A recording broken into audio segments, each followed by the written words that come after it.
Alright, it's time for another update and forecast on the California wildfires.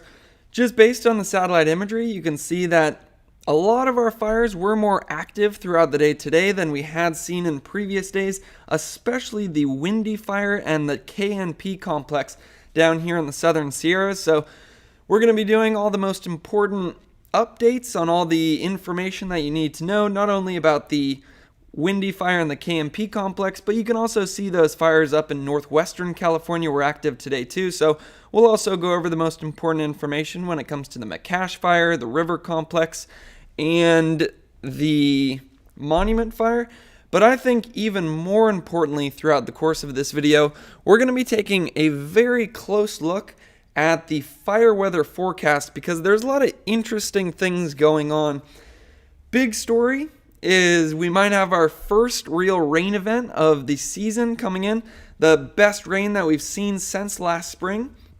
There's just a little snapshot of it, what we're going to be talking about, and that could have some great impacts when it comes to those northwestern fires up here if we were able to get maybe an inch of rain. But on the back end of that system, we do have some pretty critical fire weather coming in with some offshore winds. So we're definitely going to be taking a close look at that. What I'm hoping is that we get a good amount of rain that brings a lot of moisture to our fuels and we don't end up seeing this red flag warning. But as of right now, once we look at those gusty winds that are going to be coming in, it looks like there is the potential for a red flag 11 p.m. Sunday to 11 a.m. Tuesday. So we'll dive into that when it comes to the fire weather forecast. Now, first fire that we are going to be diving into is the Windy Fire down here because that was the most active throughout the day today. But before we do that, I just want to post this. That's the update on all the most recent numbers. Again, if you don't have time to watch these 50-minute update and forecast videos, I post more concise updates on Twitter just like that. And then you can also go down into the comments where I usually pin the top comment where I put the chapters for this video. So you'll be able to just click to the fire that you're most interested in hearing about as long as you're watching this after the live stream. But with all that being said, it's time to dive into our various fires. First one clearly going to be the Windy Fire because that was the most active wildfire throughout the day today. We can zoom in and see how much smoke was coming off that. At one point, we actually see a pyrocumulus cloud right there. Actually seeing a pyrocumulus on the KNP Complex as well, which is the one just north of the Windy Fire. I'll remind you that these fires were part of 9 separate fires that started when that big thunderstorm threat came through and we got some lightning throughout the southern Sierras. It started the Windy Fire, the Paradise Fire, and the Colony Fire. And Paradise and Colony have now combined into the KNP Complex.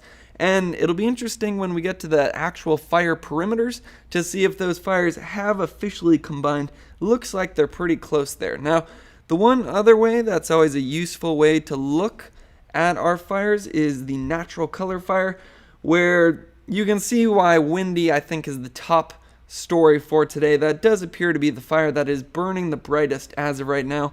And looking at some of the live footage that we had coming out today, again, I just posted this one on Twitter, but I'll show it again here.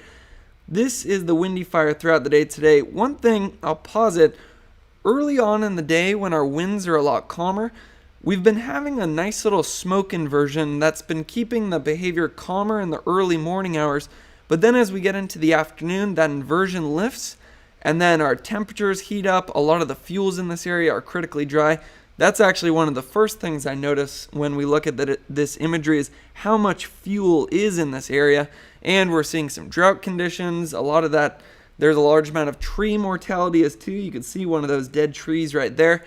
And then once that inversion lifts in the afternoon, then we have a large increase in fire behavior and activity. You'll be able to actually see that when I press play here. And that already looks pretty active as we're at maybe 12 o'clock in the afternoon. And then in just a second, you're going to see this pop up and get even more active where we start to see that very large pyrocumulus cloud right about there. So whenever you see something like that, the big thing I think about is that with all of that heat that's being generated right there, you have a lot of rising motion. And then, so that's a lot of rising air right there. And you can't just have a vacuum at the surface. So there has to be air rushing in to take the place of all that air that's rising. So that's where you get some very gusty, erratic winds along the surface. And that's when you can lead to some very erratic and active fire behavior. And one thing you also notice is it looks like it's fairly active even right now. And this is about 9:15 as of right now, but certainly still seeing a large amount of activity on the windy fire. We should have a little bit more moisture coming in tonight, though, when compared to previous nights. So hopefully we'll start to see some of that activity calm down over the next couple of hours. But first thing I want to show, because I think this is a good precursor to one of the top stories that we're talking about, is we do have that fire weather watch throughout much of Northern California, even already a red flag in parts of the Sierras.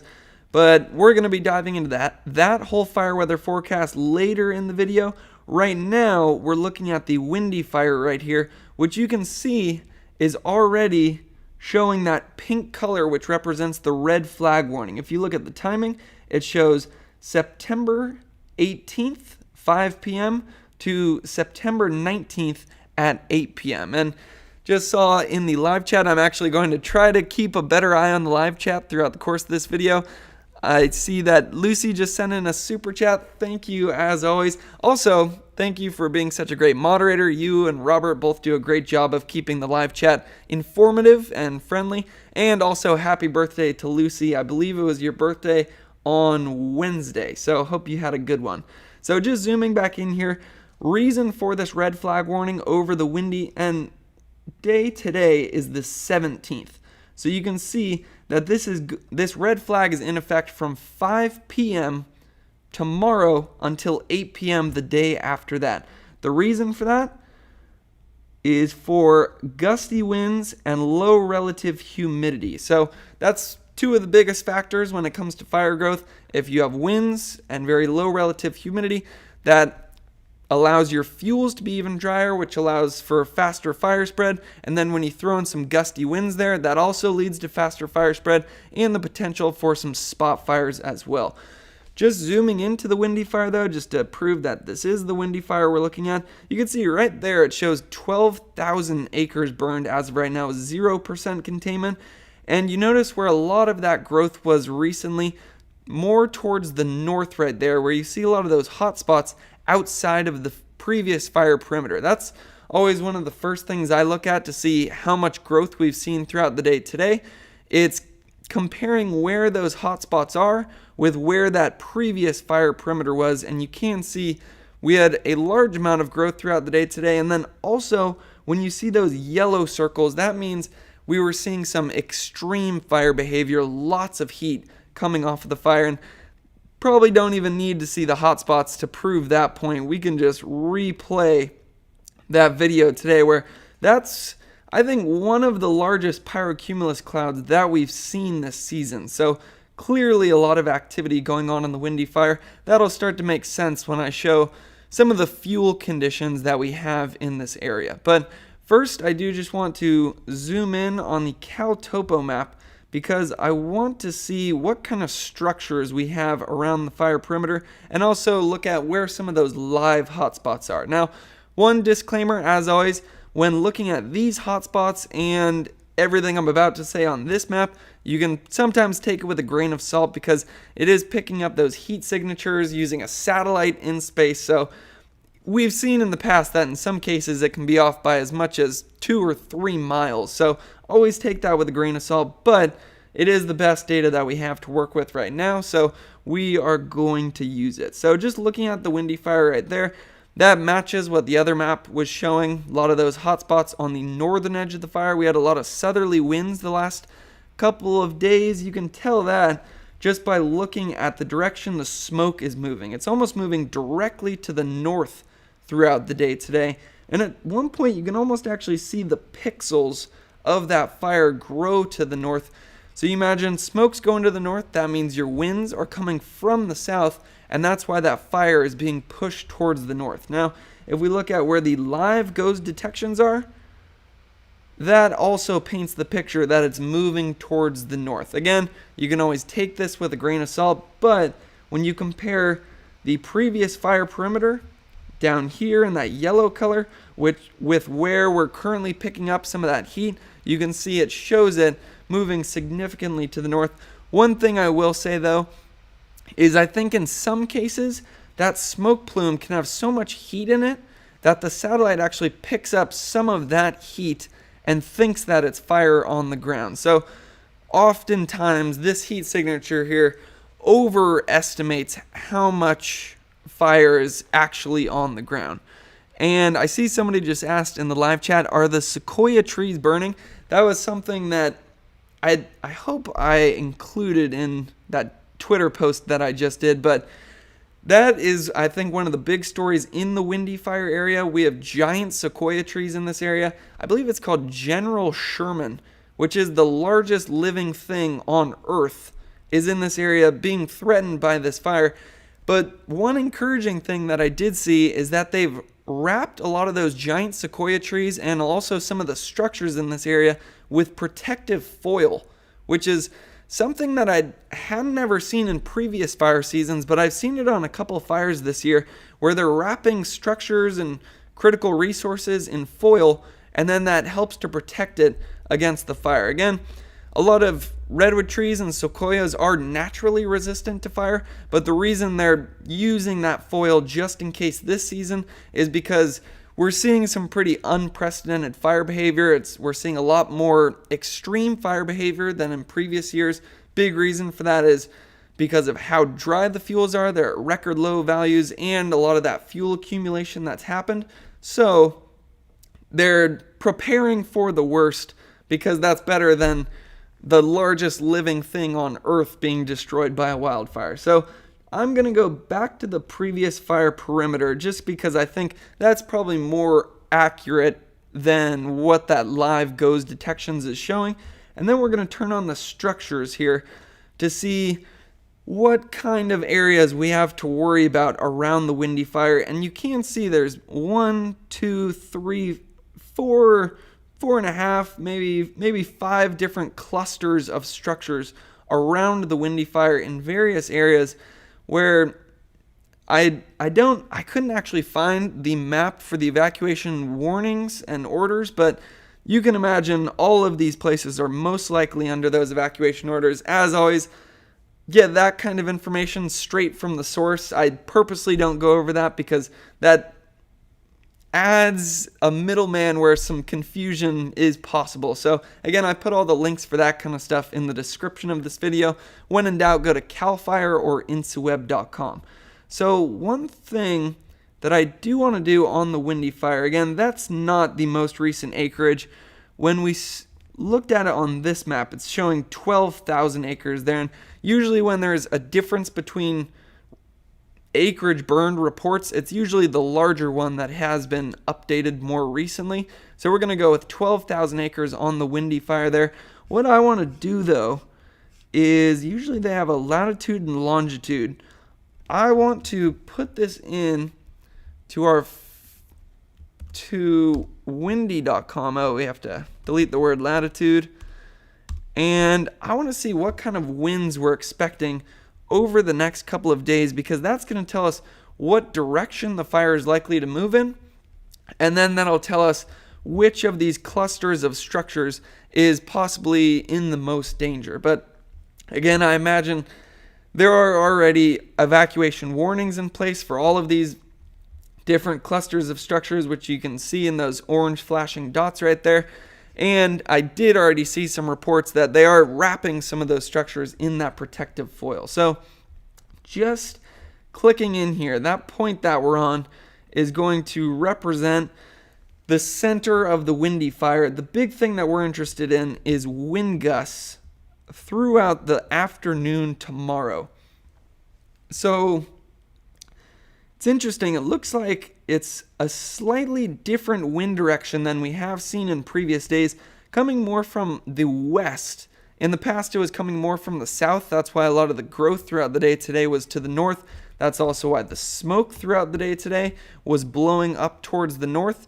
But it looks like throughout the day tomorrow, as this trough starts to move into the Pacific Northwest and Northern California, you can see the direction of those winds. If you look very closely, you can see those arrows pointing almost directly from west to east. So it looks like that's going to bring some more westerly winds over the windy fire tomorrow, and some pretty strong wind gusts up to 25 miles per hour. That's going to be combined with some low relative humidity, just showing 23% there, but there are some places that could get into the teens when it comes to that relative humidity, and that is the reason why, if we zoom out on this map, you're going to see that the windy fire is showing that red flag warning in place throughout the day tomorrow. So given that the winds are shifting more to the from the west, blowing towards the east, I would say the area of the fire that we can expect to see the most growth is on this eastern edge. So we're going to have to really watch these areas closely, where you can see that looks like pretty large cluster of structures fairly close to the fire, and we're going to have winds tomorrow that are going to try to blow that fire towards the east. So definitely going to be watching that closely throughout the day tomorrow. Again, as always, take these hotspots with a grain of salt, but it is the best information that we have to work with as of right now. So when it comes to that forecast for the windy fire tomorrow, definitely some challenging conditions coming in. I think this will remain the most active wildfire in California. We're going to have some strong wind gusts, low relative humidity, and as we've seen on the satellite imagery over the past couple of days, this has continued to be the most active wildfire in California. It's not just because of that low relative humidity and some of the strong winds we've had. If you actually go through the INCIWeb windy fire page right here and read a lot of what they talk about, the big thing that they go over almost every single day is how critically dry the fuels are in this area. Big reason for that is you can see about 90% of California is in that extreme drought category, which is that bright red color, and then about 50% of California is in that exceptional drought category in that burgundy color. And you can imagine where we have the most critical drought conditions is directly over where we have both the windy fire and the KNP complex. That's been a big part of why this fire has been so active.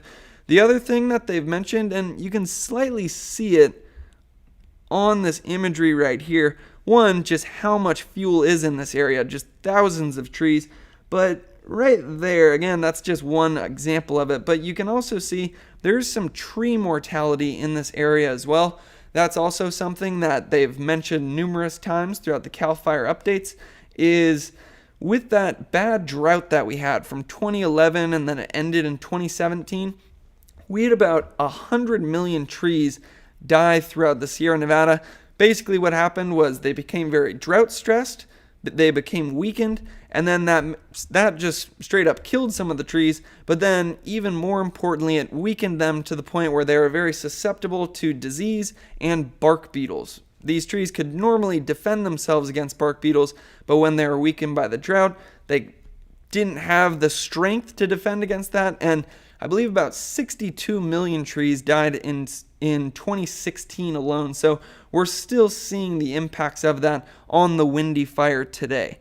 So trying to keep an eye on the live chat, but again, I'm not the best at looking at maps and reading at the same time. So apologies if I've missed anybody's questions or comments throughout that. But I think that is the main point when it comes to the windy fire. That's been the most active wildfire in California over the last couple of days. Unfortunately, I think it's going to remain the most active wildfire because it's covered in that red flag warning tomorrow, and we're combining relatively strong winds with some low relative humidity with the record dry fuels and a large amount of tree mortality and some very steep, rugged terrain. So pretty much every single factor that I learned about in my graduate level fire weather course is coming together to lead to some pretty extreme fire behavior on the windy fire, and unfortunately it looks like that will be continuing throughout the day tomorrow. So I think that's going to be one of the top fires that we have to keep an eye on. Now the other top fires that we have to keep an eye on, for very similar reasons are the Paradise Fire and the Colony Fire. I'd pause there for a second because you can just refer to this as the KNP Complex because it looks like they've officially combined at this point. Again, the fire perimeters don't actually show it on this map, but you can see where those hot spots were trying to connect the two fires, and based on how much growth we are seeing throughout the day today, I would imagine that those have officially combined. Now, one other thing that I noticed on this map, well, the first thing I noticed was that it's going to be covered in that same red flag warning that we're seeing on the Windy Fire, with those gusty winds and the low relative humidity coming in, starting at about, again, I want to make sure we have the timing right, 5 p.m. tomorrow until 8 p.m. the next day. That's where we really have to watch these fires. And the second thing I notice is if you zoom in there, you can see where the previous fire perimeters are, and then you can see where a lot of those hot spots are. A lot of that growth throughout the day today was on that northern edge where you see those yellow dots. That's where we had a lot of heat coming off the fire and where we've seen some more extreme activity. So with that growth to the north, the main reason for that is that the winds were blowing from the south today. Again, that's pretty typical as a big low pressure system is starting to come in. And especially one of those rain systems like we're going to be seeing and talking about in just a moment. Just to prove that, you can see that smoke going directly to the north. So it makes sense that most of our growth on the KNP complex throughout the day today was to the north right there. Now, do want to zoom up to see where the structures are with regards to the KNP complex. Again, looks like we do have some structures up to the north of this fire. I'm almost hesitant to look at the live ghost detections. Yeah, I'm just going to turn that off because we've seen time and time again that overestimates what's actually going on. For example, it just showed that the fire looks like it's overtaken all of these structures up here, but we've seen time and time again that those ghost detections are overestimating the amount of wildfire. And I think a big reason for that is you think about how much heat is in this smoke plume. I think the satellite's picking up some of that heat and thinking that it's fire on the ground. So we're just going to keep it as that fire perimeter right there. Just going off of the most recent hotspots that we have right there. Again, you can also take those with a grain of salt, but they're at least better than those other squares that we were looking at. Looks like as of this data, we're about 1.5 miles to 2 miles away, and most of that growth over the last couple of hours has been towards the north. So I think those areas just to the north of there, again, we can actually try to see what... Not seeing any city names up here. Usually it pops up on the map, but not seeing a pop-up right there, which is unfortunate. But I imagine there's some evacuation warnings and orders when it comes to those areas, as well as this western area right here where you can see an even larger amount of structures. So again, when it comes to the KNP complex, again, that's going to individually show them. So we'll go here for the data. KNP complex, we'll update it again, make sure it's updated. Showing at 11,000 acres. I believe this one's still at 0% containment as well. And I think the key thing that we want to look at is what direction those winds are going to be blowing tomorrow. I imagine they're going to be blowing from the west because it's very similar conditions to the Windy Fire. But that could actually be some good news in this area because you can see that most of the structures are up here directly towards the north. That's the last place we'd want the growth, or two places that we really wouldn't want to see that growth happening, towards the north or directly towards the west right there. That's where we have the largest amount of structures. Throughout the day today, most of that growth was towards the north. But if we forecast where that growth is going to be throughout the day tomorrow, it's really going to come down to the wind direction. So just getting into tomorrow afternoon, you can see those winds start to pick up around 2 p.m. Overall, looks like not as windy as the Windy Fire, so maybe they named that one correctly, but we are still seeing some gusts over 20 miles per hour, but again, it does look like it's coming from a more westerly direction. So that would try to push the fire more towards the east here, which is great news for all those structures that we have towards the west of the fire. But I think we're going to really have to keep an eye on those structures up here towards the northeast of the fire. Hopefully what ends up happening, it does look like there's still a very large amount of fuels there. I was hoping that we're going to push into some more granite-like terrain and the fire would slow down, but it looks like in this area, that's still a lot of fuels, and you can imagine a lot of those trees.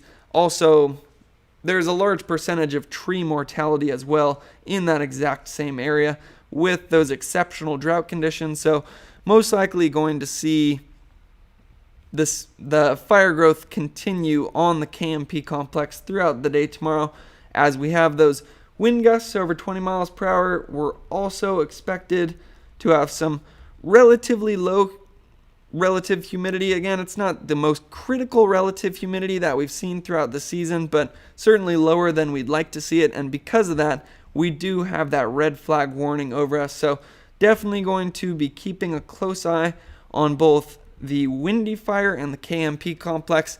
Overall, in the forecast for those ones, we have that red flag warning starting tomorrow at 5 p.m.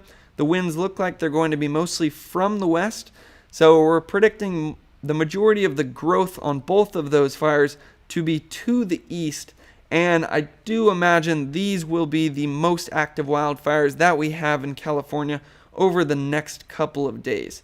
And also the big story, I know I went over the structures a lot when it comes to those fires, but the other big story going on there are the giant sequoias. That's definitely something that I'm watching as well, as the largest living thing on Earth is currently being threatened, I believe, by the windy fire. The good news is they've gone in, wrapped a lot of those in foil. And we actually have seen foil work throughout the season in a couple of different examples. I saw one example where a whole house was wrapped in foil. All the houses around it were burned down, and then the house wrapped in foil ended up surviving, or not being destroyed, minimal damage. So hopefully that foil does create some good protection for the structures in that area, as well as some of the giant sequoias.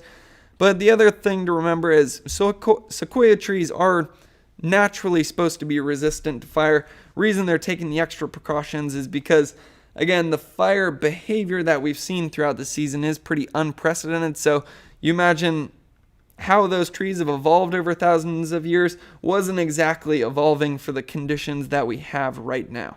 So now I want to transition up towards Northern California. First, I'm going to take a quick sip of water.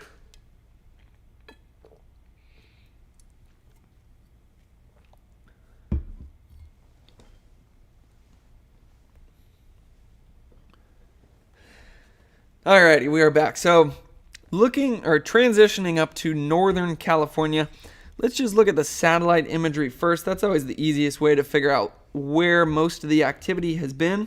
The great news is the two major fires, the two, I would say, most critical fires that we talked about throughout this entire season, the Caldor fire and the Dixie fire, barely seeing any smoke coming off of those. Maybe a little bit of smoke off the very northern edge of the Dixie fire, but looks like those are still looking great. Again, I'm keeping an eye on those, and I'll be sure to do full updates on those if anything really flares up. But our big focus is on these northwestern fires up here, because you can see a lot more activity going on up there with the McCash fire, the river complex, and the Monument fire. And I think this is going to be one of the biggest question marks throughout this weekend, because again, with that fire weather forecast, we have actually some rainfall coming into Northern California. It could end up being some great news if we end up getting an inch directly over these fires. But behind this rainy system, there are some very strong offshore winds predicted, not only for northwestern California, but around the Dixie fire as well. So we don't want to see that one flare up. Going to be seeing some very strong offshore winds there, and also in the North Bay and Napa area as well. So what I'm hoping for is that the rain comes in big, and brings a lot of moisture to our fuels, because if it doesn't, you can see that almost all of Northern California is covered in that fire weather watch, which again is the precursor to red flag warnings. Key thing that I see there is that that fire weather watch is over the Caldor fire and the whole western half of the Dixie fire. So the last thing we want to see are those gusty winds coming in and flaring up those fires that we've made such great progress on over the last couple of days.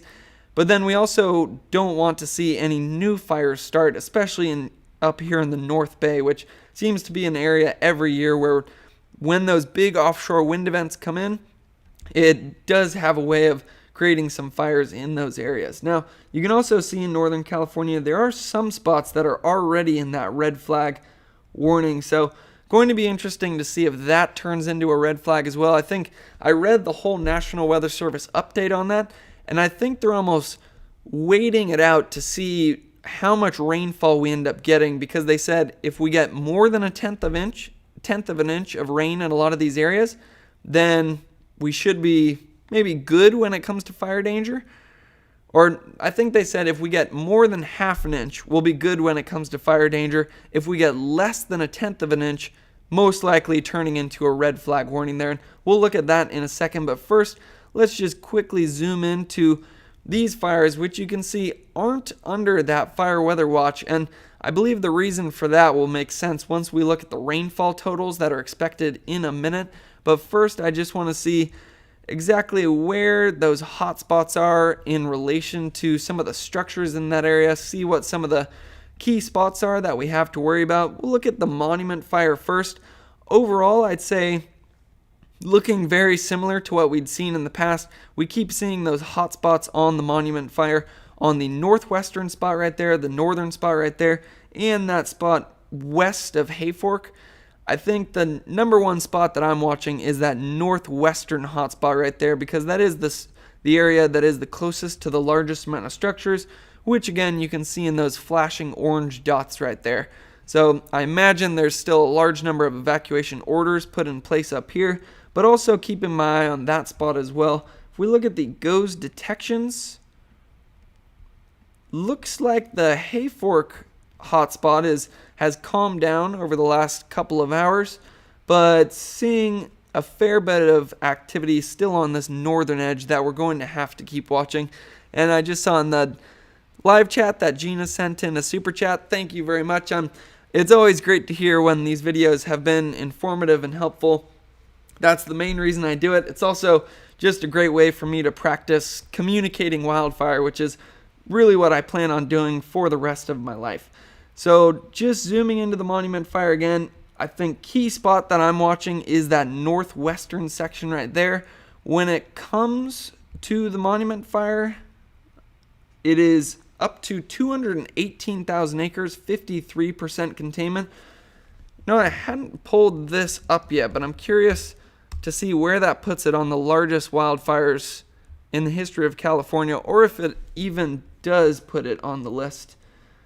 Largest wildfires, Dixie number 2. I'm crossing my fingers, but I don't think we're going to overtake the August complex. We've looked great on that fire over the last 5 days. If anything changes that, it's going to be the wind event coming in Monday, Tuesday. So again, we're going to take a close look at that in a second, but do also just want to show Caldor is number 15 and Monument is number 16. River Complex is number 19 on the top 20 largest wildfires in the history of California. So Monument Fire, again, that one is 218,000 acres, 53% containment. The good news is if we look at the maps for that one, we can usually pull up, we don't want to look at the Dixie Fire. That's not the top priority right now. Monument Fire, go to incident. Then we're going to pull up the maps. And what we want to see is where that fire progression has been. Again, I'll just zoom into it here. Where you see that green color is where the fire started. Where you see the red color is where the more recent growth has been. Clearly in those same spots that we have the hot spots still going on right now. Northern section, northwestern section and that southwestern section down there. Key spot I'm watching is that northwestern section, which is where we still see some of those hot spots and where it's the closest to a lot of the structures. The good news, I'll actually click on this so it makes the resolution a little bit better. Will take a second to load. But when it comes to the monument fire, you can see that we have picked up containment, that black line right there, around almost all of Hayfork. So that's some great news to see there.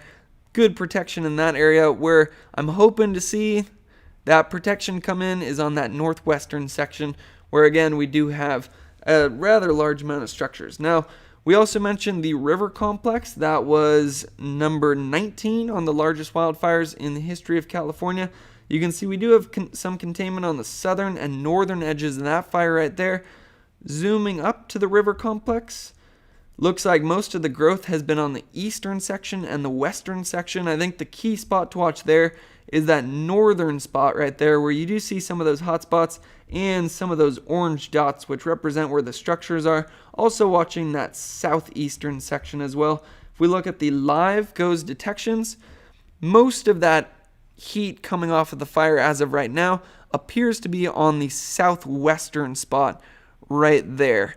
And I see Frank just said in the live chat, lots of structures at that northwest corner, a whole little town there across Hawkins Creek from the fire. So I believe you're talking about that right there. Again, we can actually pull up the city names if we go in this map right here. Zooming out, we have Hoboken, Hawkins Bar, Trinity Village. Yeah, again, that is the top spot that I'm watching when it comes to the monument fire. As always, stay updated with your local resources when it comes to evacuation warnings and orders.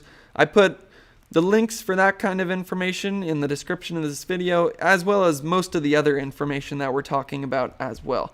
So when it comes to the river complex, majority of that growth or activity seems to be on the southwestern section of that fire throughout the day today. We can actually look at it on the satellite imagery as well. Let's check out the natural color fire. That's usually the best way to see how active these spots look, and I believe it's right there that shows that southwestern corner of the river complex. If you look very closely, you could see it flashing. But the number one thing that you probably noticed was the McCash fire up here. That is clearly the most active wildfire in the northwestern parts of California. So if we zoom up to that one and look at the live GOES detections, lots of activity on that eastern section, and it looks like very scattered structures throughout this area. So again, it's not one of those dense areas where you see all the structures together, but it does look like there are a large amount of structures in that area. So definitely keeping a close eye on the McCash fire. Again, I don't think we're gonna zoom back up here. I don't think I gave the numbers for the river complex. It's always the trouble zooming in, it makes the map freak out. So river complex, that one is up to 190,000 acres, and then the one we're looking at right now, the McCash fire, that one is 82,000 acres, 26% containment. I think out of these fires, it's hard to say which one I'm the most worried about, because monument fire, we have those hot spots right next to where we have a large amount of structures, but the McCash fire has been the one that has been the most active over the last few days, and unfortunately I think will remain the most active out of those fires as well. So really, when it comes to those fires, I think we have to keep an eye on all of them, but there is some good news coming in. So now it's probably the moment that you've all been waiting for, the fire weather forecast. I think this is quite possibly the most interesting fire weather forecast that we've had to talk about through this entire season. And again, that's saying something, because we've had some forecasts where we have thunderstorms coming through, where there's really a big question mark whether those thunderstorms would bring lightning or if they would bring rainfall and what was going to happen. But it's a similar, if not even more exaggerated aspect of the forecast as of right now with the system that we currently have coming in. So again, if we go back here, you can see what California looks like right now. Again, it was that little low pressure system there that brought a lot of the cooler conditions to California over the last couple days. I don't know about you, but it felt like fall where I'm living, even though fall doesn't officially start until Wednesday.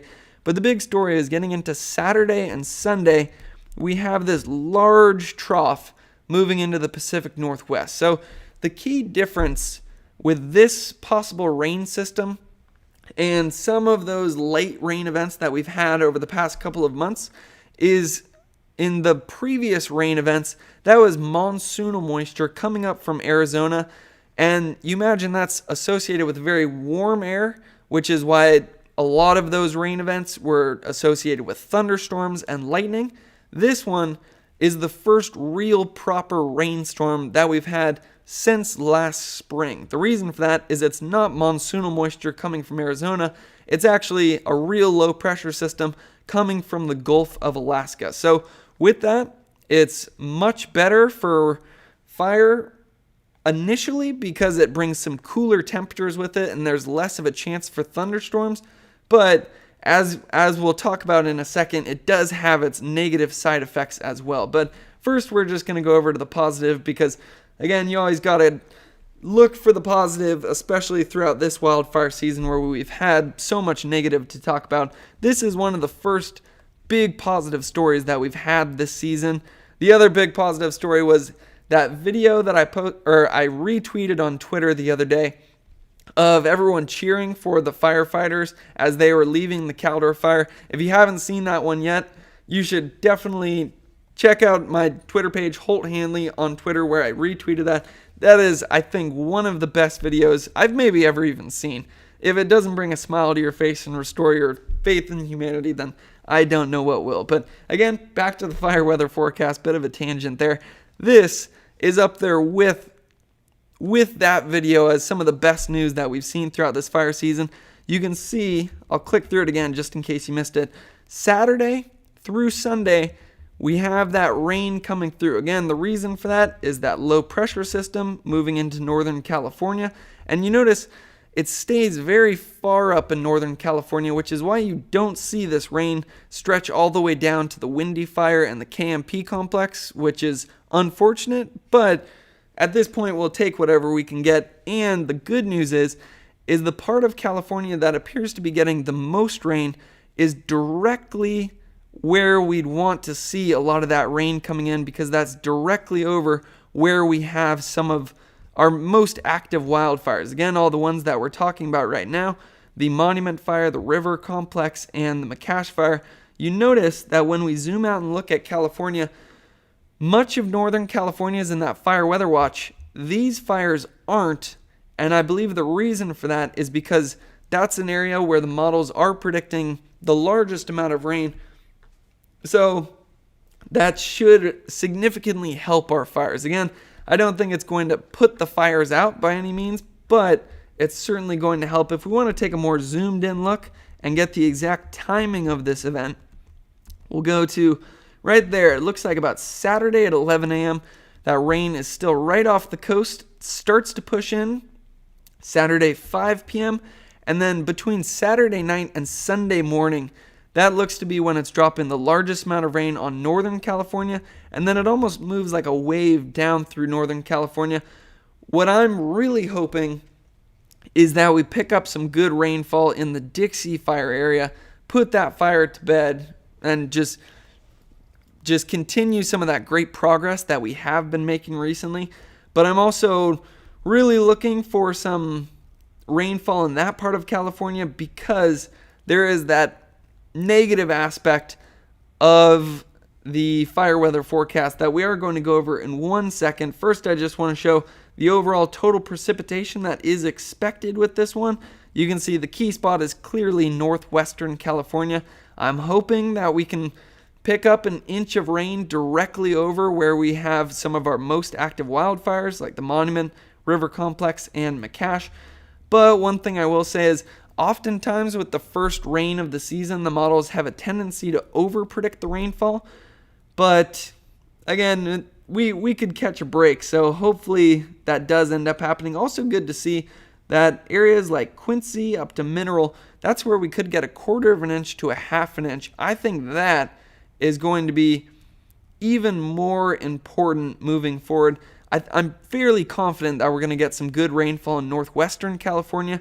Key spot that I want to see the model or the rain system over provide rainfall is in the Dixie Fire area.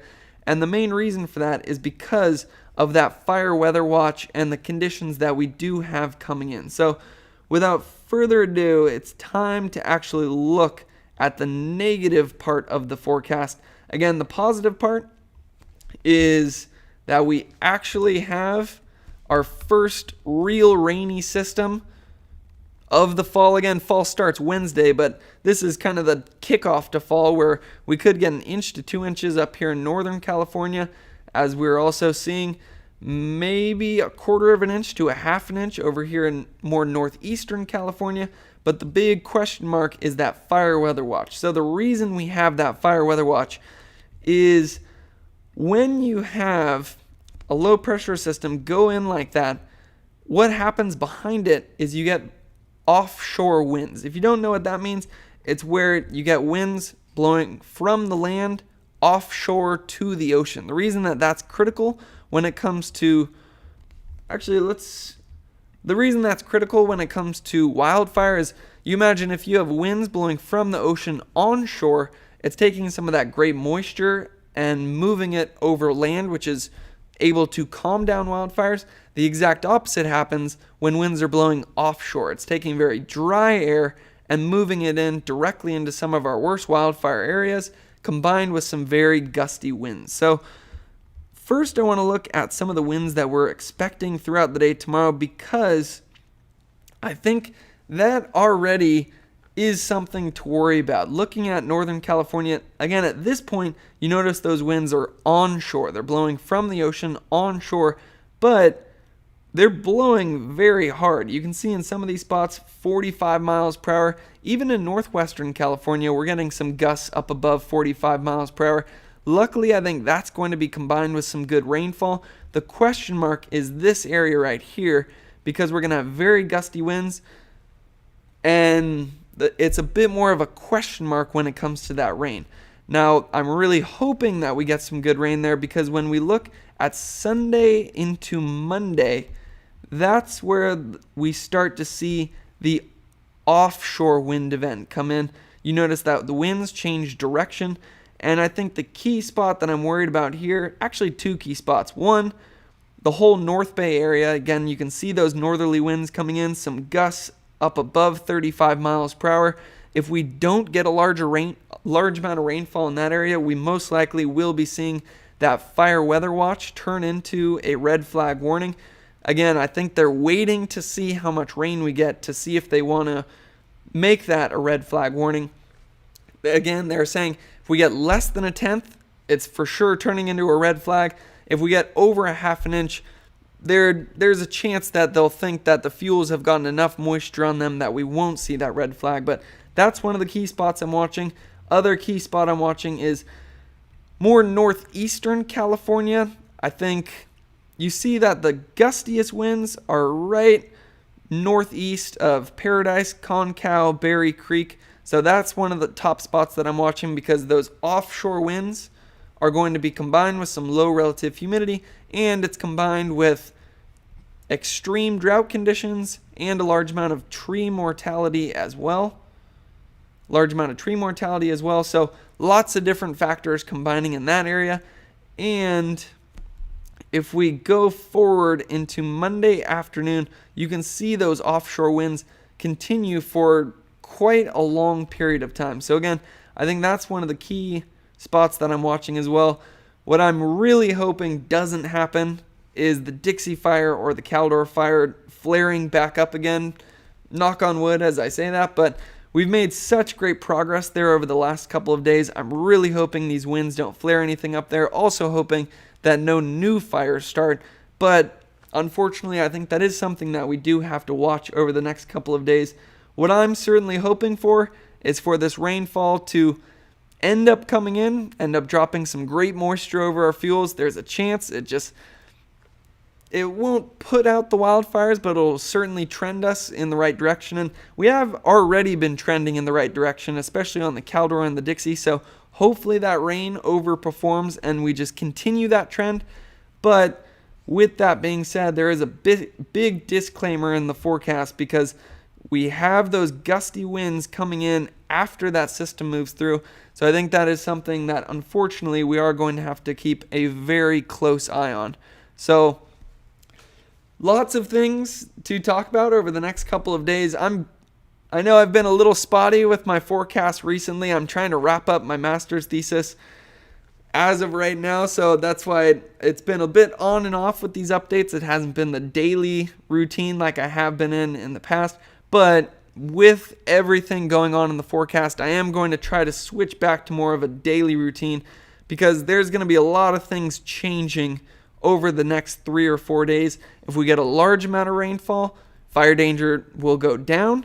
If we don't get a large amount of rainfall, we're most likely going to see this fire weather watch turn into some red flag warnings. And then there's our first big offshore wind event of the season, which always leads to some high fire danger. So lots to watch as we move forward.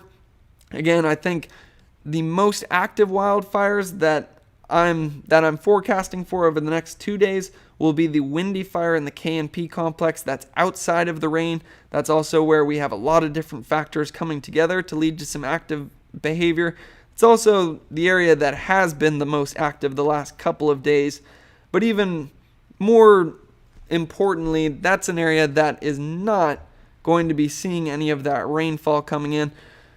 What I'm certainly watching as well is the whole northern parts of California, really seeing how much rain we end up picking up there. And as we do pick up some of that rain, in future videos, we'll actually be able to go into some of the weather stations that are on the ground to actually see how much rain we are picking up, because that'll give us a good idea of the fire danger moving forward. So hopefully this video is helpful. I think, again, we've got a lot to talk about as we move forward on the windy fire, KNP complex, monument fire, McCash fire, the river complex as well. I forget if I already said that one. Big stories that we're going to be following. How much rain do we end up getting throughout Northern California? Will that help to calm down some of those very active fires we've seen in the northwestern parts of California? But then also our first offshore wind event coming in. What kind of fire danger are we going to see with that? To stay updated with those, you can subscribe to this channel where, again, over the next few days, I'm going to try to switch back to the daily routine when it comes to updates and forecasts, because there is going to be a lot going on that we're going to have to follow in real time. Now, one other thing is you can also follow me on Twitter where, again, I know these videos are a bit long, so if you want much more concise reports, you can follow me on Twitter where you can see I just say the most important information that you have to know, along with some videos of the current situation going on. So, as always, thank you to my moderators for keeping the live chat nice and informative. Again, apologies for not keeping a better eye on it. Apologies if I missed anybody's questions throughout this live stream. Also, thank you to all the wildland firefighters out there. And again, big question marks in the forecast ahead, so we'll just have to wait and see what happens. I'll be here every step of the way as this current event unfolds. So you can, again, subscribe to stay updated with this. I hope this video was helpful, and thanks for watching.